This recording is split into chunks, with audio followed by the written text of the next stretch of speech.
Hi everyone, my name is Jan and I've been in the sewing machine business for over 44 years now. So I've been around with all the different brands and all the new technology that came out. So I've been asked to do a presentation for you about how to buy a quilting machine. And of course there's lots of differences as to what you personally need. So what my goal today is to give you the features that are available. And then you start eliminating what you don't want and what you do want, and then you can do your shopping. I'm keeping it completely generic. I'm not pushing one brand over another brand as I do when you come into my store. And the whole point of that is every person needs something different. Every person has different needs and different wants and different desires. So we have to really understand what you personally think you want to do after, as well as what I'm telling you is out here. So I just did this with a gal a few minutes ago, and what she walked in for and what she walked out for was totally different, but she was shocked at what she didn't know. So I'm hoping I can give you some ideas also.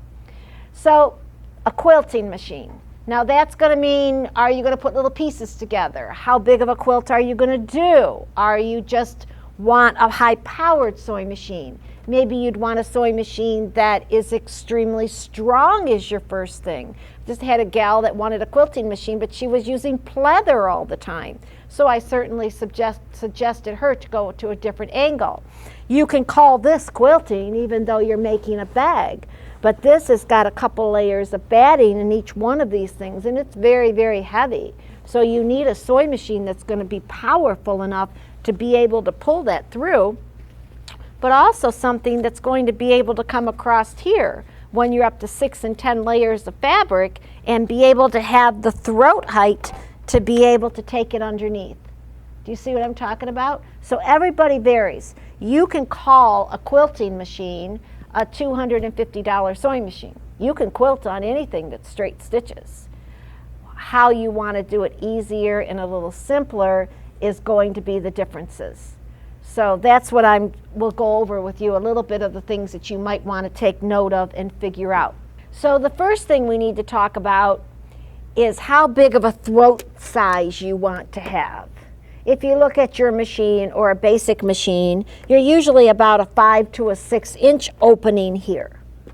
Now the companies have known that we want a little bit bigger openings, so I can take a bigger piece of fabric and can put it underneath here to be able to move it around. Do you see what I'm talking about? So they've gone up to an 8 inch opening. Notice the new Performance Icon has given me a 13 inch opening. And I have other machines here as I'm talking all different brands here, is got different openings on it. So that's one of your first thought processes. So do you want to get a bigger opening, or are you basically a piecer? So being a piecer, you don't need anything bigger than this right here, right? However, if you're going to free motion it, then a bigger opening, is a whole lot easier than trying to put a queen size quilt through here. So some of my ladies do all the piecing themselves, and they come in and rent my long arm to be able to finish their quilts themselves. There's professional long arm quilters that do the work for you. There's also quilting long arms that are now affordable. I'll be doing a presentation on that, but you can get a long arm, a short arm, shall I say, which is about a 15 inch, for under $5,000. So it's not as expensive as it used to be able to decide, well, I do 12 quilts a year, it's well worth you paying to buy one of those machines for yourself. So also there's a technique called quilt as you go. And if you've never learned that technique and you have no interest in a long arm, then I strongly suggest you get in a class ASAP, because we can do king size quilts on this machine if you do it quilt as you go. Your other option now is that we are quilting our entire quilts on your embroidery machine. There's a company, Amelia Scott Designs, that says rope edge to edge. and you can take your embroidery hoop and hoop and hoop and hoop and hoop and do it. So our options of what we're able to do to finish our quilt is enormous, which is another whole subject. So now, right now, we're talking about you just possibly deciding, I want to update my machine. What should I do to make it easier on me? So again, your old straight stitch sewing machine might work well, but let me tell you, there's a whole lot of wonderful features on machines now that's going to make it easier. So let's just talk about the very, very basic features, because you can get them on sewing machines at a very affordable price. So one of the most important features that we're going to get into is needle up, needle down. So what needle up, needle down is going to do is, let's get a little closer here so that you can see this. As I start sewing, I'm going to sew, doing my straight stitch,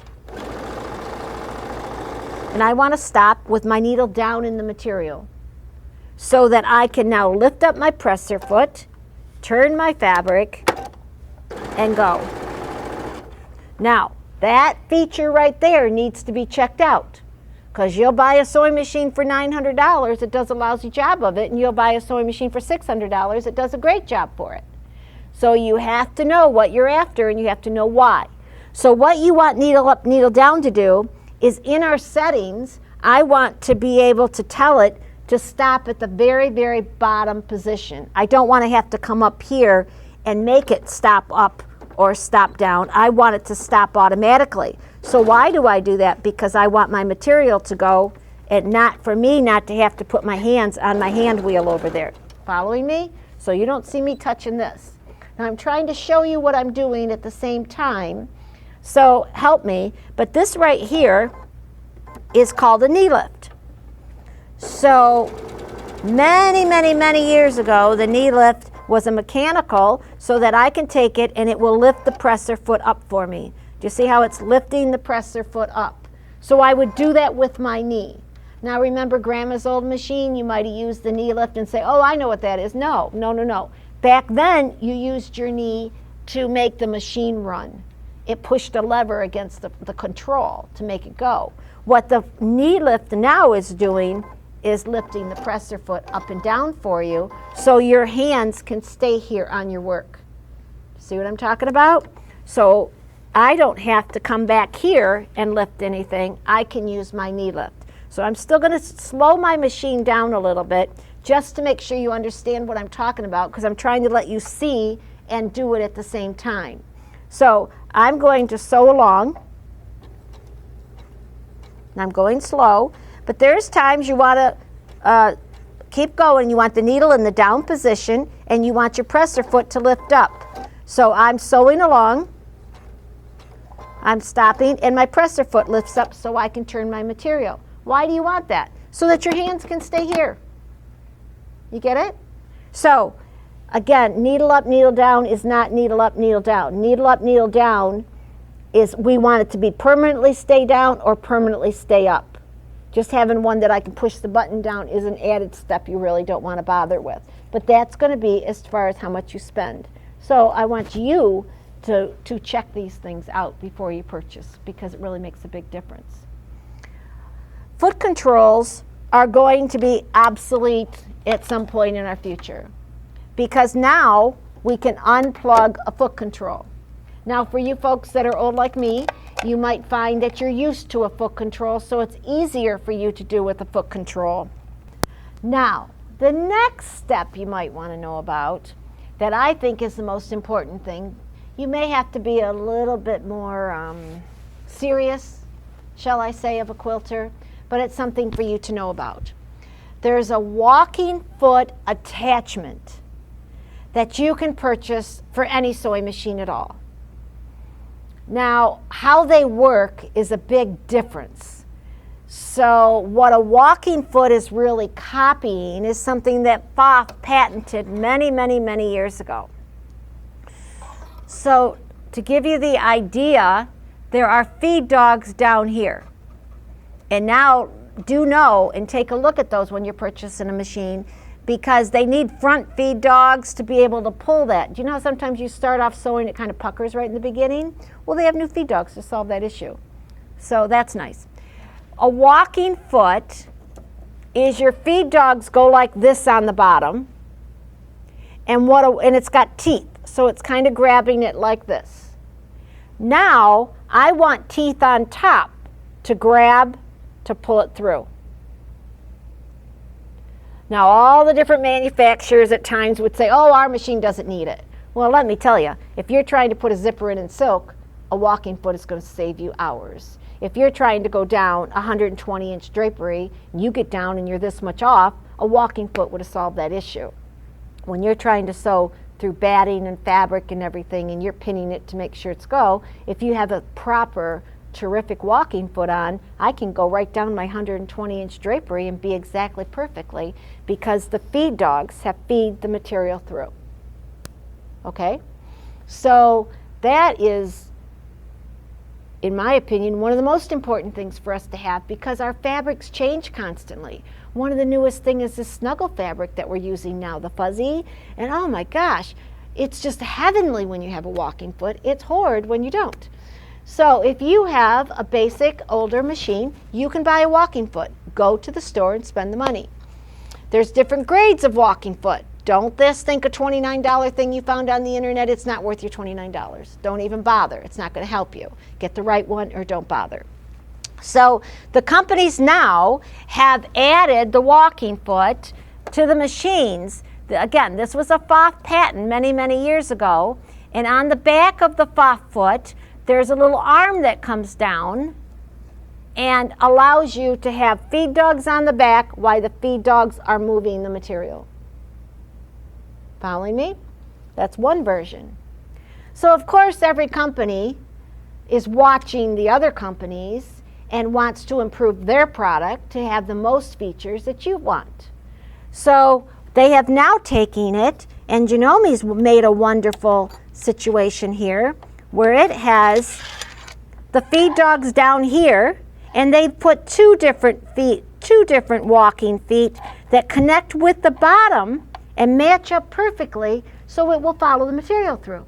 So they've done basically the same thing that Pfaff has had on their machines. So a walking foot on your machine, what you want to do, however, you got a walking foot. Okay, you're doing great. Now you want to put a zipper in, or you want to stitch in the ditch. Let's talk about that since we're talking quilting. So you want to stitch in the ditch on your quilt. So of course with the batting and the backing and the top on there, the materials shift on you as the way. So a walking foot's going to solve that for you. But what about having a stitch in the ditch foot guide? So there's a stitch in the ditch foot that's got a groove. So the groove will go right down your seam so you can't see where you stitched. Now they are making presser feet that are 1/4 inch, stitch in the ditch, zippers, probably a clear foot, so that now we can use different feet with our walking feet. Pretty cool. So that's something Pfaff has had for 30-some years. The other companies are catching up.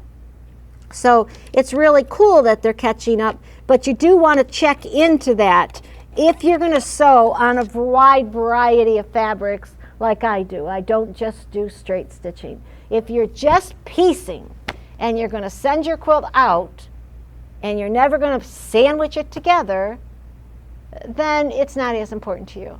If you sew on a wide variety of fabrics, if you're sewing and you're tired of it not coming out exactly perfect at the end, this is one of the most important features you look at. However, the basic level machines can sew a straight stitch as well as these machines can. The walking foot, as you spend more money, becomes much nicer. Just like the scissors, you spend more money, it's much nicer. It's like the width on how wide your decorative stitches can be, make a big difference. So that's something for you to very much consider. Now if you look at these two different machines, the opening is here. Look at the lighting, always compare that. Everything I told you about where the presser foot will go up and down that I showed you on the little machine I started with is all on all of these. So those, the cutter and all that, oh, that's just heavenly. So that doesn't make a difference. I just wanted you to know that you can buy it for a regular machine that you don't have to spend everything to be able to get it. How heavy of a duty sewing machine you want to purchase makes a difference also. I suggest you sew on it yourself. I ask my customers and give them 4 and 8 layers of denim and some batting and some sandwiches, and I have them run through it. And there are times that someone might say, I like that one, and there are times saying, I like that one. So it's up to an individual preference, just like anything else you purchase. So test drive it yourself to see what you feel comfortable, which one you feel is smoother for you to be able to go. I have to have power and I have to have speed, just because that's who I am. So everybody varies. So check it out. Check when you go to low speed, how low it goes. Is it slow enough for you? Can you control it? That kind of thing. So those are just simple little things. Let's talk about these tables. So if you look around here, you have your open arm that's going to come out, just like you probably have on your current machine. And you can take off this table and you can add on an acrylic table to be able to give you more room. They come with some machines. They don't with others. They can be $100 to $150, probably to $220 or so. So that might be something as you're comparing one brand to another brand as to if you get a table with it.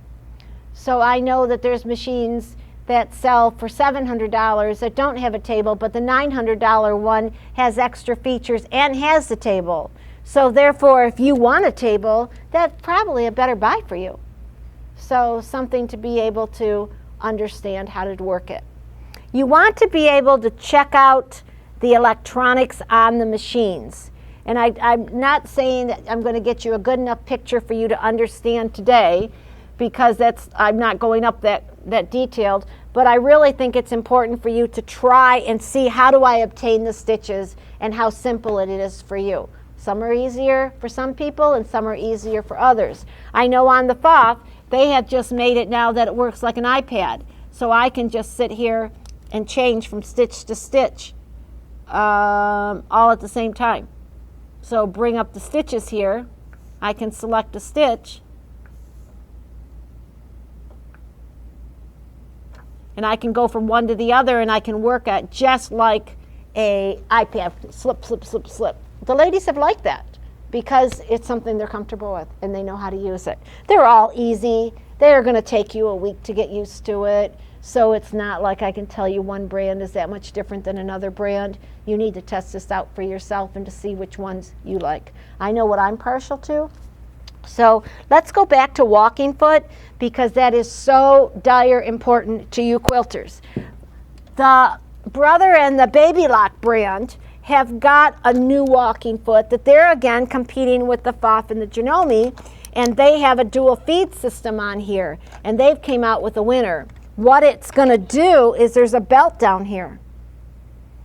So you put this belt on and it's going to pull that material. The belt is helping you pull your material exactly evenly and beautifully. It does an absolutely extremely good job. So that's on your top of the line machines here, and it gives you a different ones. And you can adjust it as to how much pull you want on that belt. I'm hoping that some of you have got features inside your machine that just by listening to this video you might go check out and try to use. The biggest concern that I always tell you is that I want you to use what you get, especially if you buy it from me, because I just feel an obligation to make sure I give you opportunities to use everything. There's no sense having these wonderful machines if you're going to do straight stitch sewing. Let's get into some fun. Okay, I've switched machines out again for you because there's one more feature I want you to be able to think about. And I think it's pretty much exclusive on Baby Lock and Brother. So, you know, it depends. Now we're talking about high end here, but it's a function that's got two reasons for it. So what happens is I have a laser light in my machine. So you're sewing along something and you're trying to make sure it's exactly straight. There's a laser. So what all I have to do is to come over here. And do you remember before I was programming machine to have the presser foot lift up and I was programming it to automatically cut every time I put reverse. Do you remember that a couple machines back? Well, now I got one more function to add to that, and I'm adding a laser. Now, so what it's going to do, if you can see here on this, I'm trying to see with the red line going there. So as just like a saw or something to that effect, I can take that red line and put it exactly where I want to sew, and it's going to help me see that I'm sewing exactly straight. Do you see it? Now that's one thing that's cool. But now the coolest thing is that I can then move my laser. Can you hear that? I'm going to go backwards.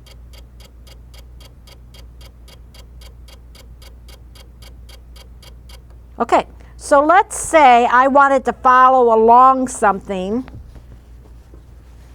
over here, but I wanted to use my edge of my presser foot right here as my guide. So I'm making sure that the edge of my presser foot right along here I can use, because then I know that even though I'm stitching almost an inch over, I know it's exactly perfect, or 1 inch from here to here. Do you see where that laser can save you hours? Do you remember when I had you adjust your needle position going over and back and forth and told you how that was important? Well, now I can do the laser, and I can go from one side to the other side wherever I want to be. So even though I might be sewing here, I can use my laser. I can have it sew way over here, because that's where my laser needs to be. So my laser will always be exactly where I want to stitch, and you'll be able to keep your lines even easier. Now that particular function has even a better reason for it than that as a laser. It's exclusive on only a few machines. And I'm not going into decorative today because I don't have enough time, but to give you a 2-second idea, let's say we were sewing along, and I'm sure you've done it before, and you're sewing along, and you're doing a little heart stitch, okay? And you get on down to the corner of your heart, and you get a half a heart, and you turn the corner, and you get a half of the other part, and it looks pretty lousy when you take a corner with your decorative stitches, right? Well, guess what? When my laser, it comes with a laser pen, and if I was doing a decorative heart down here, and I wanted to turn right there because that was exactly a 1/4 inch up, I'm able to sew along, and when that laser hits where I told the machine to do, it will adjust these hearts, 1 or 2 stitches per heart that won't be noticeable, and end on that dot with an absolute perfect heart. So what can I do? Turn and keep on going. I know that's not enough to explain it. What I'm asking you to do is to ask about it, because that is something that you may know to put it on your want list of what you want to do. It's heavenly. It's absolutely wonderful, and there's nothing that beats it. So you have to choose which walking foot you want, how big of an opening you want, how big of a light you want. How does the needle thread? You want to thread the machine. You want to say, okay. One of my favorite features is, see if I can get out of here, is pushing the button and have it thread the needle every single time. Let's get the needle up and down, thread it upright. So every sewing machine, a needle threader, again, is not a needle threader. Look how that does it. Does it for me. It's never wrong. It's absolutely perfectly. The older you get, that might be one of the most important features you get. So think about who you're buying this for. If you're buying it for a granddaughter who's starting into quilting, maybe needle up, needle down will be heavenly for her. Maybe you want to spend $200 more and let her have scissors. And most importantly, let her have yours and go in and buy yourself a new one. I hope I've answered some questions and at least given you some ideas to think about as to what you think you would want on a quilting machine. Hope I helped you out. Go check yourself one out, and happy quilting to all of you.